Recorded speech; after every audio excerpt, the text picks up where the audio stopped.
in addressing the globalized health harms of climate change, which is affecting the health of the entire planet. You see it, right?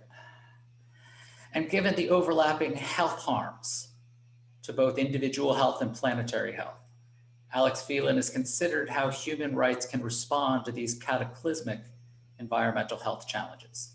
Alex? I am so very excited and honoured to be here today in the company of so many distinguished scholars led by Larry and Ben.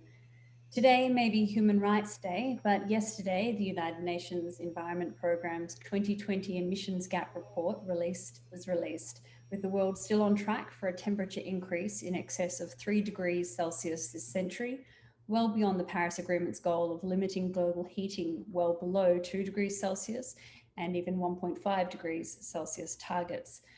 And therein lies the rub. Governments have failed to meet or set appropriate national emissions targets. However, mitigation is also not enough. Governments must be adapting to the climate reality we are living in now, particularly to protect the most vulnerable who are already disproportionately impacted by climate change. While it can be hard to picture in the midst of this pandemic, poor planetary health through air pollution, land use change, and climate change are the greatest threat to global health this century. From extreme temperatures and weather events to shifting burdens of infectious disease.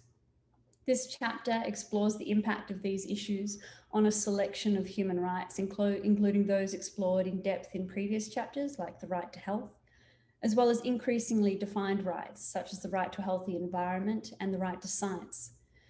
Building on previous chapters, this chapter notes that human rights law may be used through both litigation and advocacy to hold governments to account to address these issues. But as COVID-19 has demonstrated, complex, urgent global challenges require us to go beyond holding individual governments to account and require action from governments that may not provide avenues for a redress. Climate change is a challenge of global distributive justice.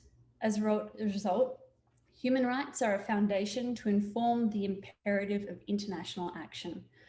For students, I hope that the book and this chapter is the foundation for you to take your next steps from. It's critical that we build up and beyond anthropocentric concepts in our response to anthropogenic damage to our planetary health. I want to give a special thank you to Larry, who I am so fortunate to have had not only as my doctoral supervisor, but as a mentor with his unparalleled advocacy and commitment to global health justice. And I want to acknowledge all of Ben's incredible work and to echo Colleen for holding our feet to the fire to create such a synthesized and consistently structured text for students.